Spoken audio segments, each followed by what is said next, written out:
Todo cuanto existe en el universo, sea de menor o de gran significación, como es el caso de los simples y múltiples objetos que nos rodean, son denominados cosas. Todas aquellas susceptibles de constituirse en objetos del derecho y poder ser apropiadas para convertirlas en patrimonio de las personas son denominadas bienes. De ello estaremos hablando el día de hoy aquí en nuestro canal de Derecho. Bienvenidos.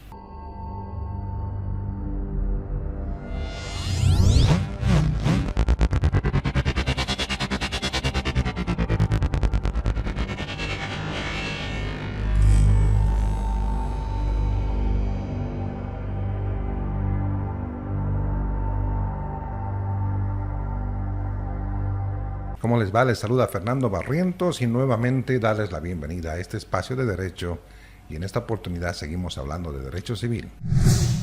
En la fecha vamos a hablar acerca de los bienes como materia general de Derecho Civil 2.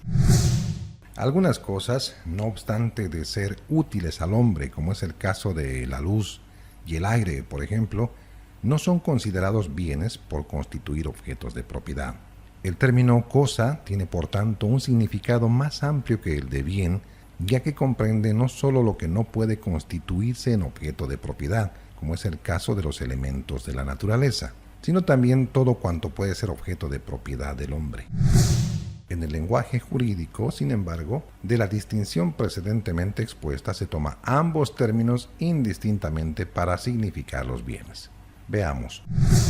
El artículo 74 del Código Civil Boliviano preceptúa como bienes las cosas materiales y las cosas inmateriales que pueden ser objeto de derecho.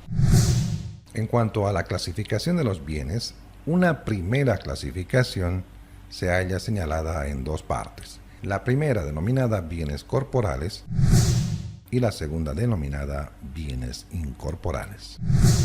Son bienes corporales aquellos que tienen existencia real y que son percibidos por nuestros sentidos y susceptibles de mirarlos, tocarlos y diferenciarlos.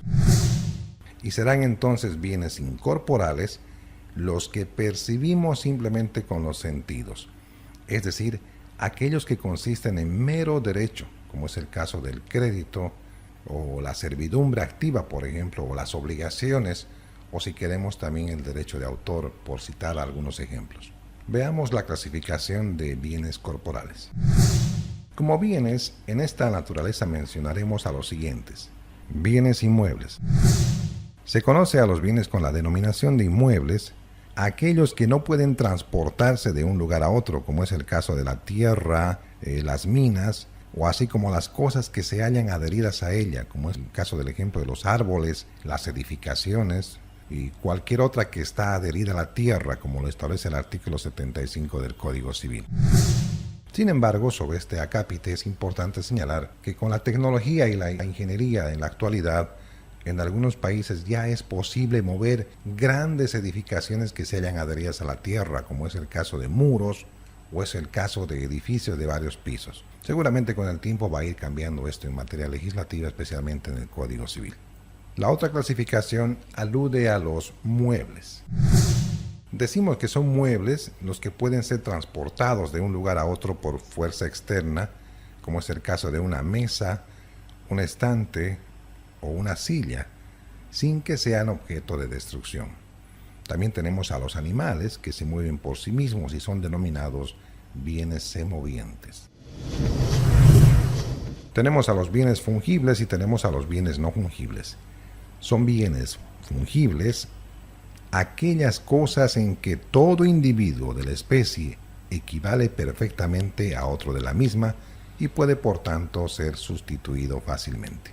Mientras que son aquellos no fungibles los que poseen un grado suficiente de individualización que hacen imposible la equivalencia o que sean sustituidos entre sí.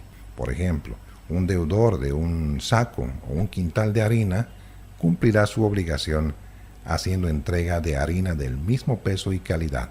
A eso llamamos un bien fungible. En cambio, un deudor que tenga que devolver una hacienda o una propiedad o una casa tendrá la obligación como tal y quedará liberado de ella simplemente si entrega precisamente esa casa o esa hacienda y no otra. Ese es un bien no fungible. Bienes consumibles y bienes no consumibles. Son bienes consumibles aquellos cuya existencia termina con el primer uso que se haga de ellos, como es el caso de los frutos y las bebidas, y civilmente como las especies monetarias, porque el dinero desaparece en su primer uso. Se llaman bienes no consumibles, por su parte, aquellos que soportan un uso más o menos largo, como es el caso de una máquina o un traje, por ejemplo, que se puede utilizar varias veces, ¿no? Esto lo encontramos a partir del artículo 79 en el Código Civil. Tenemos también los bienes divisibles y los bienes indivisibles. Son bienes divisibles entonces los que admiten fraccionamiento sin que sufran o alteren su sustancia con respecto al todo. Como por ejemplo, una heredad es indivisible porque no puede fraccionarse sin alterar la sustancia total del bien, pero que admiten una división virtual en acciones, por ejemplo, un derecho, una mina, etc. Son bienes incorporales los derechos o bienes incorporales que han sido subdivididos en derechos reales, derechos personales o creditorios e intelectuales, a los que hace referencia el tema de los derechos subjetivos que ya lo hemos visto en otro vídeo. Sin embargo, habrá que recalcar que estos bienes son los que, careciendo de una existencia real, susceptible de ser percibida por nuestros sentidos, pueden, no obstante, ser percibidos por la inteligencia, cuyo exhaustivo estudio corresponde al libro segundo del Código Civil.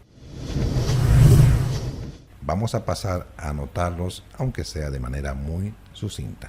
Entre ellos están bienes principales y bienes accesorios, caracterizándose los primeros por contar con una existencia propia e independiente y los segundos por constituirse independientes de los anteriores. Bienes divisibles son aquellos que son susceptibles de poder ser divididos material o virtualmente, e indivisibles los que no admiten dicha división. Tenemos también los bienes dotales, que son aquellos bienes que la mujer aporta para sostener y mejorar las exigencias económicas del matrimonio. Y tenemos los bienes extradotales, que son aquellos bienes que no entran a formar parte de la dote, ¿no? Lo que se denomina en derecho de familia los bienes propios. Tenemos los derechos parafernales, que son aquellos bienes que tiene la mujer o el hombre y que lleva al matrimonio, pero sin comprenderlos dentro de la dote o de lo que se denomina en familia la comunidad ganancial. Tenemos también los bienes gananciales, que son todos aquellos bienes que han sido adquiridos dentro del matrimonio y que pertenecen a ambos cónyuges por igual. Tenemos los bienes hereditarios, que son aquellos bienes que han sido adquiridos al fallecimiento de una persona. También están los bienes realengos, que son los que se hallan ubicados en las ciudades o centros urbanos. Y finalmente tenemos los bienes rústicos, ¿no? Que son los que están ubicados en el campo. Bienes alodiales también, los que se hallan libres de toda carga. Esta primera parte la hemos denominado la clasificación de los bienes y a su vez la introducción a los bienes. Hasta entonces, y sigan junto a nosotros.